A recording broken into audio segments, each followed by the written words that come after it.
Hey everybody, listen, I'm here, and I want to introduce you to someone who has been so instrumental in so many of us being a part or coming to Ghana.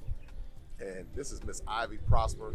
She is the Director of Social Media for the Year of Return and Beyond the Return. We are here at Gold Coast Restaurant, and you're going to hear the birds chirping, you're going to hear the motorcycles, you're going to hear the cars, you're just going to hear the ambiance, the atmosphere, everything that's going on. We want to bring you inside some of the unique qualities of Ghana.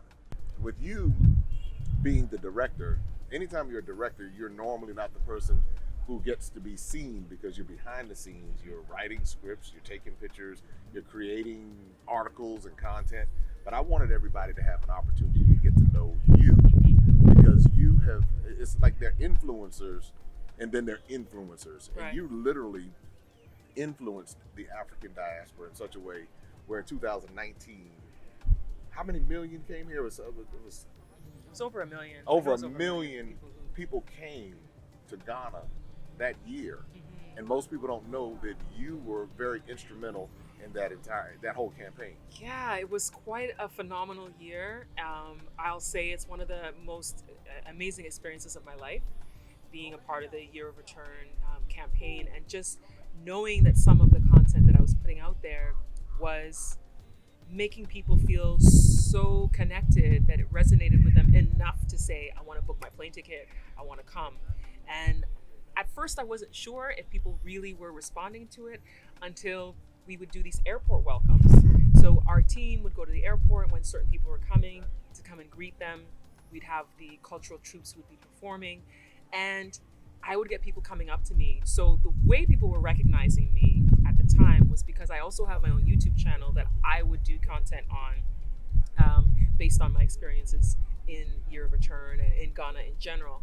And people would come to me and say it was because of me that they decided to come to Ghana. So based on your YouTube channel, Yeah. they would see the content and how you would highlight Ghana. Yeah. And then they said, I'm coming to Ghana as a result of that. Yes. And even people who didn't necessarily know that I was the one doing social media. So for instance, there was a story that was done by one of the television stations in the US, and the producer, when she and I were having a conversation, she said, oh, it was the social media that really made me want to come to Ghana and come and see how things are. And I said, oh, really? I said, actually, I'm the one who's doing the social media for Year of Return. And she was like, really? She's like, well, you're doing a phenomenal job, because so much of the things that I saw were exactly what made me feel like I have to go and see Ghana for myself. I have to go and see what's going on. What was your secret then? Don't tell everything, but there had to be a formula. It was passion. Really and truly, I believe it was passion and having an understanding of the greater purpose, because I saw the greater purpose was bringing together people from the African diaspora, so people who are descendants of the transatlantic slave trade, people who may be descendants of other African countries, and people who are already in Ghana, and the importance of us coming together. Because one of the things I noticed with Black people in general is there's a little bit of a divide between us depending on where we are. Okay. So somebody may be in America, Jamaica, Trinidad, Suriname, Ghana, Nigeria, wherever it is, because of political borders and cultural differences based on where you were raised, sometimes there's a divide. Even the languages, because you were naming French-speaking Yes. colonies versus English-speaking colonies. And then if you go even deeper into it, you can get the Portuguese-speaking ones, the Spanish-speaking ones, and a lot of times we hear African diaspora, but we don't associate it. So I understand what you're saying when you say the divide. Yeah. So for me, it was about bringing the global Black family together. So that was a large part of what was my drive, was knowing that this is bringing us together as a people to understand each other better and to see the possibilities. Because there's always a negative connotation on Africa. There's always, war, there's sickness, conflict. Always poverty. And it was the same narrative for so long. Even the National Geographic apologized a few years ago for playing a part in the negative image of Africa. Really? Yeah. They apologized. Okay. So for the National Geographic to come out and publicly apologize, recognizing that they help to shape that negative narrative of Africa. It just goes to show you that's what it's been. So for me, part of it was helping to change that, helping to show the positive aspect and show that people can come here and have a great time, have fun, great time, yeah. Enjoy the food, meet new people, and have different experiences. You don't have to always go to Paris, Milan. You don't have to necessarily go to those places to have fun. You can go somewhere in Africa and have a great time. Absolutely. Well, you did a phenomenal job, because I first visited Ghana in 2018. I didn't know about the year of return. Yeah. It was late 2018, and then right after I got back to the United States, I started hearing the year of return, and I said, well, I need to bring people back, because I'm seeing the celebrities, and I'm just seeing all of this content. Yeah. And I didn't know you were behind a lot Yeah. of it. And then when I found out who you were, I said, wait a minute. And we met while you were working. Yes. Doing what you do. Yes. and so I remember that, and I said, but she's someone. I couldn't quite put it together. And then I did a little homework. And I said, homework. I said, now I know who she is. But it's really a gift, because for you to be able to do that and to inspire so many people, because people have campaigns all the time. Yes. Nobody responds to. That's true. But this campaign has really resonated. So you did the year of return. Now you have beyond the return. And that was continuing, and you're starting to see more people, even with COVID. Yeah, this time around, it was a challenge because of COVID. There's a significant drop in travelers. And I'm sure you see that because Yes. you're in the travel business. In Ghana, it's over 70% loss in tourism for 2020. Yes. So now we're looking at recovering. So now we're really trying to get people to do a lot more tourism within the country as well, because a lot of times tourism, people come to Ghana. Ooh, our food is here. Oh, got the wache. Yes. Watch out, wache. Yes. Is in the house. Oh, you got that? He brought you the head. Is that the head? Is that? I don't think that's. No. I said no head. He also said no head. We both said no head. No. All right. Is it the head? Yeah, Oh, we both said no head, and he still brought the head. you can go back and get these. Yeah, thank you. So you see, these are the kind of things that sometimes happen in Ghana. Head or no head. In Ghana, a lot of people love to eat the fish head because they see that as being the meatiest part. They see that as being where you're getting like all of the nutrients and everything. My dad, Well, like the eyes. Yeah, because some people eat the eyes. Because apparently there's a lot of nutritional value in there. I'm sure it is. But I don't want to eat the heads. No. I like to just have the middle to the tail. Yeah. I'm cool with that. But yeah, so he probably thought he was doing you a favor bringing you. No, I'm taking this in baby steps. So now I'm learning how to adjust and adapt my palate. So I haven't gotten to the head portion yet. Have you ever had the head before? I've attempted, and I don't enjoy it. That's how I know, because I grew up eating fish. Well, let's talk about this. Yeah. All right, your ethnicity, what is it? I was born in Ghana. All right. My father is from the Volta region, so Ewe, and then my mother is from the eastern region. She's an Achim. So the Akan people have different groups. So within the Akan, there's Achim. So my mom is Achim. So Ewe is not Akan. No, it's not. Okay, got it. So two different ethnic groups. Completely different. Yes. Because the other narrative is that everyone thinks that Africa is a monolith, and everybody in Africa does things the same way. They think the same way. They same languages. So those are two completely different ethnic groups within the same country. Different languages, yes. Different languages. Yes. Can you speak both languages? No, unfortunately, my father did not teach us how to speak Ewe. I know how to speak Tree because my mom spoke that to us, but Ewe I don't. All right. So what would you say to people who are that narrative has been sold to them about Africa? How would you encourage them to start breaking that down and shifting that narrative? I say to open your mind to the possibility of something different. Thank you. And to know that there are so many different types of experiences that they can have, and that they shouldn't let what mainstream white media has taught them about Africa. I'm not saying it's perfect, because it does have its challenges, like a lot of places, there are countries that people travel to, like people go to Bali. Bali Right. also has its challenges, It does. from what I understand. It does. People go to Thailand on vacation. That they also have their challenges too. I have a friend from Pakistan, and he says to me when I talk about Ghana, he says that a lot of things I say about Ghana are the same as Pakistan.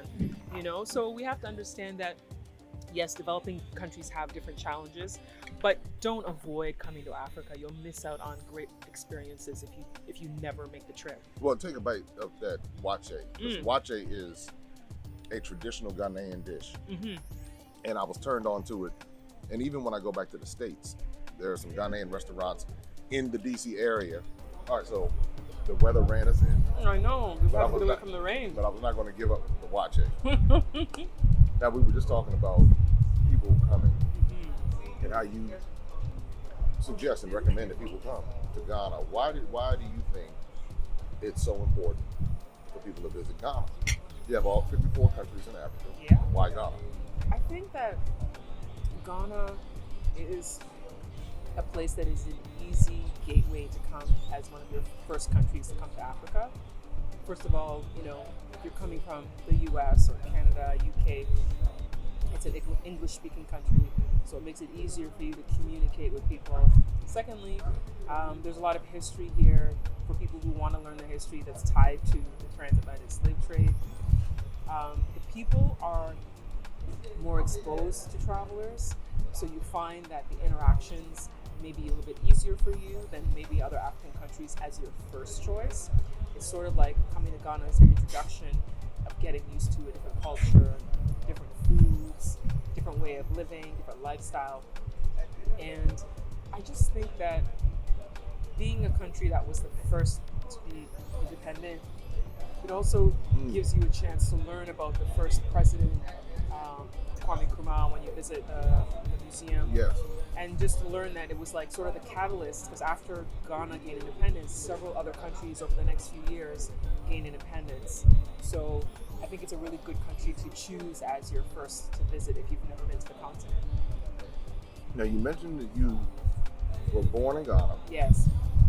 You grew up in Canada. Canada, yeah. What was that experience like for you? Well, that's all I knew really, because we left here when I was like 2 years old. So I didn't really get a chance to have any formation of memories or bonding with Ghana. We literally left while I was still a baby / toddler. Yeah. What brought you back there? Well, we visited, I visited Ghana before, visiting family, came for a funeral, came on my own to visit after I graduated university. So it wasn't foreign to me, but it wasn't on my radar to say I was ever going to move to Ghana. So the way that it happened, I came in 2011, and at that time, I was going through a few challenges with work, because there's been periods of my life where there were like, I had left a job in the fashion industry to go back to school and study radio and television broadcasting. Okay, wait a minute. Rewind it. So you were in the fashion industry. Yes, I worked in the fashion industry. What did you do? I was an assistant buyer, Okay. women's clothing and shoes. Okay. And at the time, my father was sick with cancer, so he eventually passed away. And during the time he was in the hospital and he knew he was dying, he talked a lot about life and not having done some of the things he wanted to do, and knowing that he wasn't going to get to do those things. He talked about how, we, his children, if there's things we want to do, we should do them while we have the chance. So I always had in my mind thinking about doing media work, television work, because when I did modeling in my teens and 20s, and at that time I had exposure to film, television, because models often, when you don't get jobs in fashion, like you go to auditions for fashion shows and you don't get it, they send you to auditions for TV shows and movies and commercials. Yes. So being in that space, it wasn't something I was pursuing. It was just, this is just something to make some extra money on the side, doing background work. But whenever I was on set, I always found it fascinating when I would see some of the things that were being done, the way they would lay out the tracks when they were filming, the dollies, and they had to go back and forth. It just was really fascinating to me. But I was in school doing fashion design, and I continued on that path on that course. And but I always had the media stuff in the back of my mind. So it was after my father passed away that I eventually left my job and went back to school to study radio and television broadcasting. And I went to Detroit to do that. So I lived in Detroit. Canada to Detroit. Yeah, so I lived there. But you know, was that right across the water? That's across the border from Windsor, Ontario, but I lived near the Niagara Falls, Toronto side. So that's yeah. because one is the British side, one is the French side, right? No, they're both English speaking. Oh, really? Quebec, the province of Quebec is a French speaking province in Canada. Ontario is the province that I was in. So Toronto is in Ontario. Okay.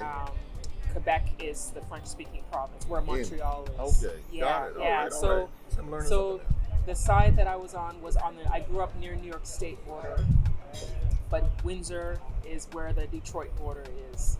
So going to Detroit, I actually loved it. I have a soft spot for the city of Detroit. Okay. And I did my internship at NBC in Detroit, which was an amazing, phenomenal experience because it was more than just an internship. I really got to go out in the field, so it was great. So you fashion, Mm-hmm. you stopped that, Mm-hmm. then you went into media. Mm-hmm. And so how did you end up in Ghana? In Ghana, oh yes. So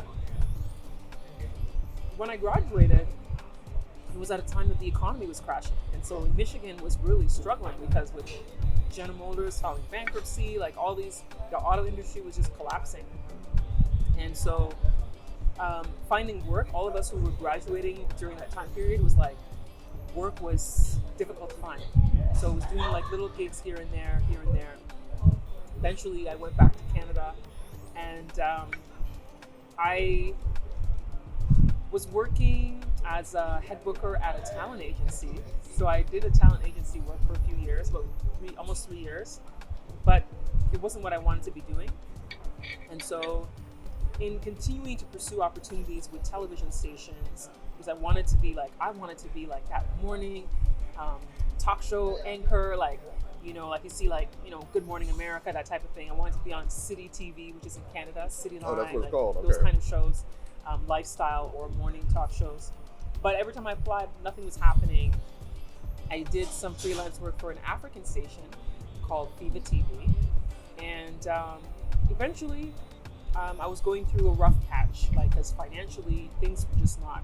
A lot of people don't realize that those industries, fashion and media, Yes. can be the two, and then if you put the acting side of it in, Yeah. it's almost like, it's like when you hit it big or whatever. You hit it big. But when you're trying to get there, Oh yeah. it's a struggle. Yes. People don't know. They might see you, they see a commercial you did or an ad you did, and they're like, oh, wow, you must be rich. You must. And then you're you might have paid $350 for it or something like that. Right? Like in the fashion industry, for example, if you're on the cover of Vogue magazine, models on Vogue magazine don't even make $1,000 to be on the cover of Vogue magazine. Ooh. Well, I don't know what the exact amount is now, but when I was pursuing modeling, you didn't even make $1,000 to be on the cover of Vogue. But that's the industry. But people wanted it because it was prestige, because it would open other doors, So, and my mom, through the rough patch I was going through, my mom was like, just go to Ghana, just take your mind off things, take a break. So it was supposed to be go take a break. But I came 2011 and I ended up getting work within a couple of weeks. I got a job, but it wasn't in the field I was looking for. It was actually in education. I worked at But it's all coming together. Yes, it was in education. So I was head of the Creative Writing Center at one of the private schools here, private high schools. And so in running the Creative Arts Center, the Creative Writing Center, it wasn't a teaching job, but it was an after-school club that students would come to, and I helped them with their writing, being more creative, being more open with what they do. And so getting that, then I was like, okay, I can stick around for a while in Ghana, So I worked there, and then I was continuing to network, and eventually met a producer. And that's another skill. Yes, it is. That's another skill. I was constantly networking. Every time I saw something was going on, because I still wanted to do media work. So every time I saw there was some kind of event going on, I would go. At the time, there was a TV station here called Viasat One, and they had this media networking event. I went to that. Like everywhere, I was just showing up, popping up. And TV stations that I wanted to work at, I just showed up at their station, asked to meet the program manager, wrote emails. Like I would just show up. And people need to pay attention to what you're saying. Yeah, I would just show up. That's a strategy. Yeah, like I would just show up. I'd be like, hi, I'm Ivy Prosper. I'm here from Canada. I would love to meet with the program manager. And it literally was like, I'm coming to force my way in here. Yes, that's you know? how you do it. And it didn't lead to any positions with those TV stations, but I met with a lot of different people. I started to build a network of people. And then eventually a producer contacted me months down the road to host a television show. And so that experience, being in Ghana and doing something that I loved to do, I loved my job. I traveled around the country. I was reporting on stories of why women were dying after childbirth. It was called the Maternal Health Channel TV series. And I loved it. So when the contract ended, and I went back to Canada. So I was back in Canada, 2013. We filmed until later in 2013, and then I went back to Canada.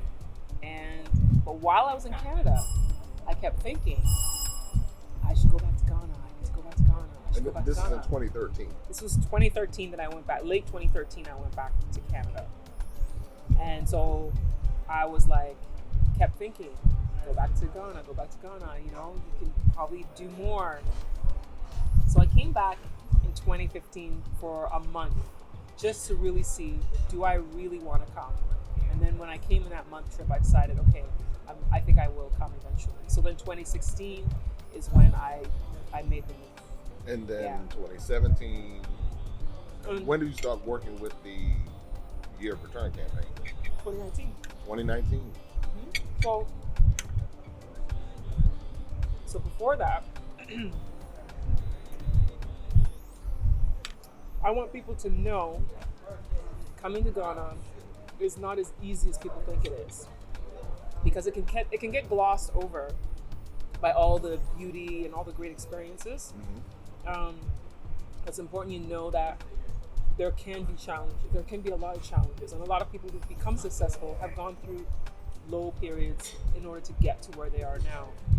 So 2016 I came, I had some potential job offers, and then so the Viasat that I mentioned, the TV station, you know, there was someone I was talking to about potential opportunity before I came, and then literally I came and they got bought out. They got bought out by another TV company, and then so that ended that completely. So I was like, oh my goodness, the strongest lead I had is now gone.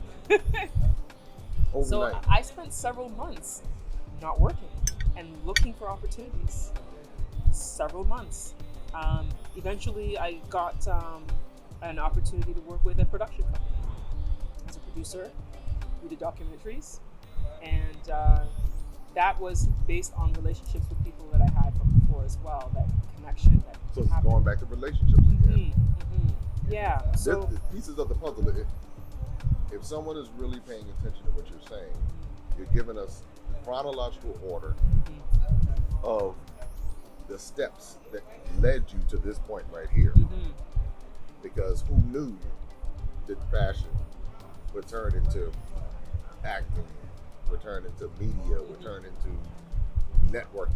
It's kind of like you went on a journey. And who knew that you would be responsible for leading? I mean, because the residual impact of what you did with the Year of Return is still here. So understanding it hasn't gone anywhere, because now people are waiting to come. Now COVID shut everything down. 2019, boom. Yeah. 2020, 70% reduction in tourism, but those same people still want to come. And it's because of that Year of Return campaign, because no one would have been, I mean, for those of us who are in the African diaspora in America, I'll speak about America in particular. the narrative, and you know the narrative is negative. So nobody was clamoring to come anywhere in Africa. Yeah. Maybe South Africa because it's so. Yeah, South Africa or Egypt because they want to see the pyramids. Those two. Yeah. You're talking about West Africa. Mm-hmm. West Africa is like the blood diamonds. Yes. Yeah. It's like, why am I going to go to West Africa? But what the year of return did for the entire region. I mean, if you take all of West Africa, people are now willing to look at it. It's true. And then obviously with the different ancestry tests, that are out, in particular African ancestry. Mm-hmm. So I always got to show love to Dr. Gina Page, Dr. Kittles for their work. But people are willing to now come to West Africa. And I was one of those people prior to the year of return. I just knew I needed to come. But then when 2019 kicked in, I was like, well, I'm going to have to come back. And so your work really played a part in me wanting, I mean, I came, but then it was like, no, I saw it on a different level. Yeah. I saw the opportunities. Talk about some of the different opportunities for those who are part of the African diaspora. For what type of opportunities exist here in Ghana? I think that people have to look at opportunities with a mindset of building a legacy. Because sometimes people think of opportunity as something that I can get right now and seize the moment right now and get it. But when you think about it, I use this example with someone. Let's say Louis Vuitton. Somebody's wearing a Louis Vuitton, the handbag. Yes. That person who started that, this was over 150 years ago. That's very true. And he fostered a company. His son took over, and then I think an uncle or somebody continued to take over. So it was like there was always a succession. And so when you think about coming to Ghana, or if you choose another African country, you have to consider that the opportunities are at the grassroots level. And you have to be willing to put in the work to build what it is you want to build. So for example, I'll use a family member of mine. I have an uncle who came to Ghana in the late 80s, early 90s to build a legacy. And, he's at a point now where he has managed to be able to build a legacy that he could leave to his children. And then they could also leave it to their children. And so you have to think, what I'm doing now, let's say you're launching it, let's say you come here and you see that, let's say you want to do a shea butter business. Shea butter is one of the biggest industries in the beauty industry. They use shea in so many products, skincare, hair care. You have the space to build a company, but you have to also know that this is long-term building. It's not instant gratification. It's starting something and give yourself 5 to 10 years to build what it is you want to build. And that may be the challenge. With people don't have the long-term mindset. Coming from a microwave culture. Right. But the thing that people have to realize too is it's the same over there. I can't start a business, let's say in Canada or the US, and say that I think it's going to be successful in 1 year. Yes, we have those stories where you hear about someone sold, $1 million worth. Yes. So $1 million worth of product on, Amazon or whatever it may be. But it's not the common thing. Most people, when they start a business, it takes them a few years to grow the business, and that's anywhere in the world. So you have to be willing to put in the work. So opportunities are in healthcare. Okay. With the pandemic, people are more interested in taking care of themselves. So when it comes to healthcare, a lot of things that they consider to be superfoods grow in Africa. A lot of things that are cocoa, raw cocoa. I mean, that's like a seed. Yes. Right. Or like moringa, the moringa leaf. That they make into moringa powder. A lot of people use that in their smoothies because they know that it's antioxidant. It helps. What's the tiger nut? I heard a lot about tiger nut as well. Yes, I've heard about that. Yes, Somebody told me about that. Yeah, I was like, tiger nut also. Tiger nut also is. So that's a popular. Yeah, here in Ghana it's popular, but people are realizing outside of the continent that these things are healthy. So what's happening is people are actually even creating supplements based on some of these things. They're creating vitamins based on some of the natural herbs that are in Ghana and other West African countries. I know somebody right now who his whole business is moringa. Moringa, the oil is good for your skin, it's good for your hair. He does the powder. Like, he has a whole array of products that he's selling abroad. So healthcare products people are really into. Shea is still a top product that a lot of people do. And the crafts market. A lot of people are interested in home decor. They want that African feel, or what they'll refer to as an ethnic feel. So there's people I know who are exporting things like the woven baskets or carvings. So those are also business opportunities and things that you can sell that also support some of the artisans that are here at the same time. That's right. You know, other business opportunities include if you're interested in tech space, because this is kind of really from the ground tech space right now. It's almost saturated in North America. You come here, you can be building something from the ground up. I know somebody who came and he's built a multi-million-dollar tech business here in the course of 10 years. So, but that took time. That didn't happen overnight. 10 years. That took 10 years. Yes. So people need to understand that you have to be willing to put in the time. It's not something that's going to be quick. But if you have in your mind that 10 years ago, the person just started their business and now it's a multi-million-dollar business, that's better than you would have been doing maybe if you didn't come. Well, you know what I mean? If you think about America 400 years ago, it was the same thing. Now, some of us might not be thinking 400 years down the line, but what we know as America and Canada, if you think, because there were same colonizers, same systems. If you look at what they have done, I would even say in the past 200 years, not even that long, the past 160 years. 100, yeah. It'll just take 100 years. Yeah. And see what all has transpired. So if that's happening, if that could happen in 100 years without the technology that we have, imagine what can be done with the technology that we have, and how that 40, 50 years. It might not even, let's say 20 years. What someone can do, how it can accelerate that process.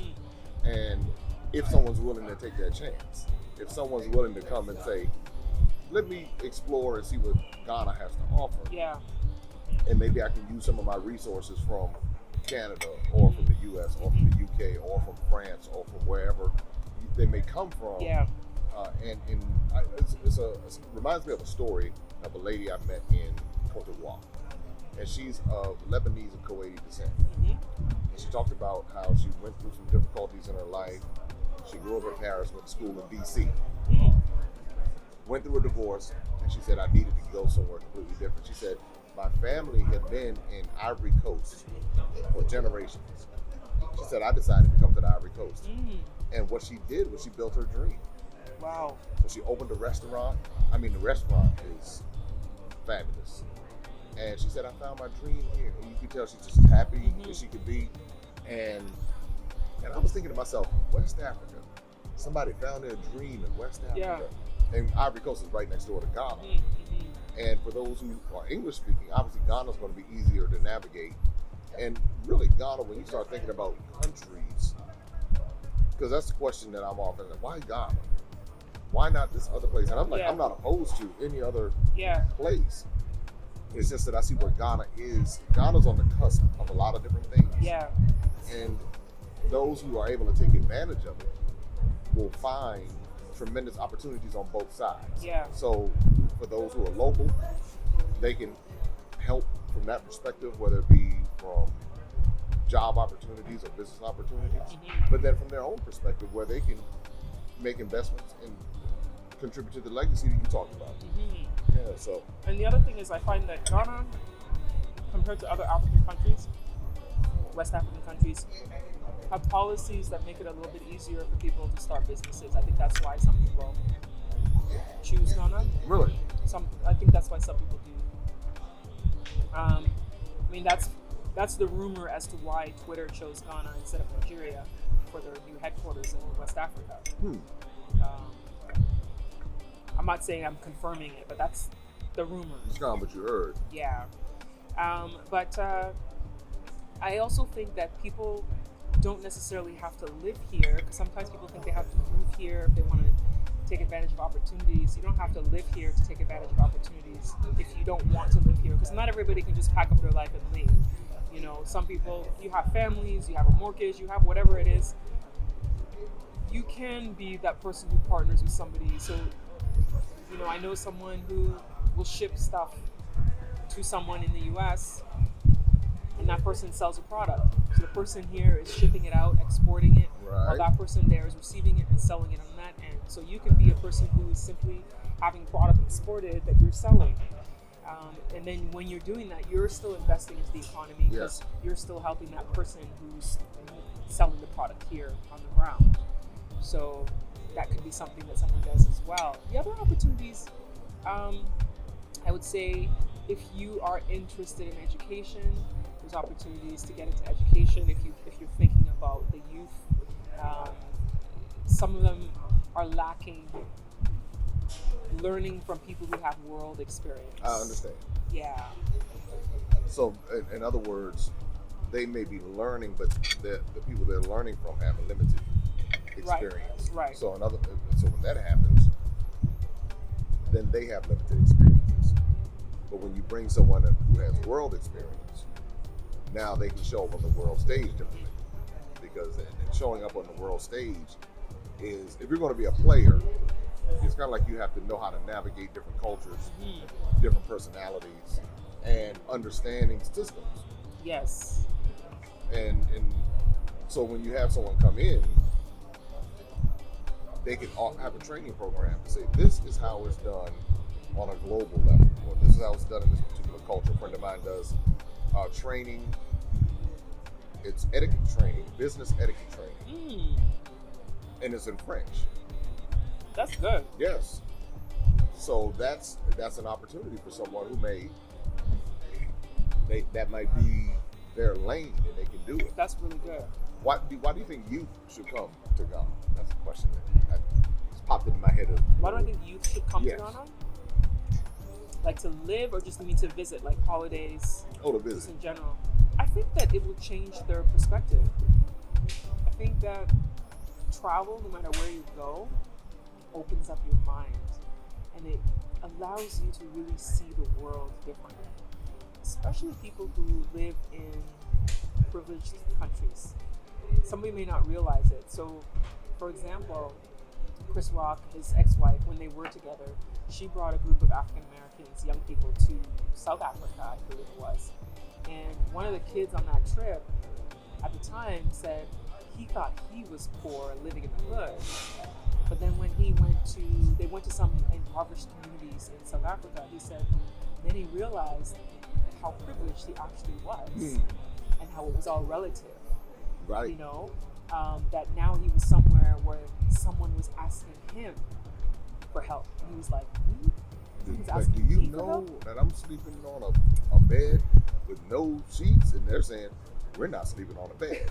And it's not always necessarily about poverty, but it's also about just seeing a different way of life. So for instance, I know someone who has a teenager. They used to live in America. They're in Ghana now. And the experiences that she's having and that she's seeing here is really shaping her and making her realize that there's different ways that people do things, and that we have to be respectful of other cultures. So if you start a business and now you become a company that has offices in different places, you are better able to navigate because you understand what cultures are different.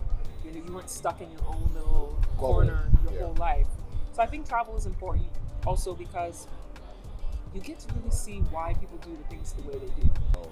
Well, Yeah. I will say this. Your insight, your journey, your perspectives are so valuable. And you are a trailblazer. I've shared a lot with you that I haven't shared with people So you on have. camera. Yeah, you have. And but you're a pioneer. You're an influencer. And that's what I recognize because, and I like to celebrate people who are behind the scenes because of what you put together. I mean, it's like your mind is creating like the scripts and the narratives, but sometimes you don't get the credit for it. And I believe you should get the credit for it because I see it. I see it manifesting. And when I see it manifesting, it's like, wow, she's really working hard. And so if anyone is coming to Ghana, I view as the person that you want to talk to. That's the bottom line. because she knows she is your contact person. Gonna make my phone go off the hook. Hey, that's my emails. That's right. But that's the deal. And where is your YouTube channel so they can follow, like, subscribe, all of that? It's Ivy Prosper.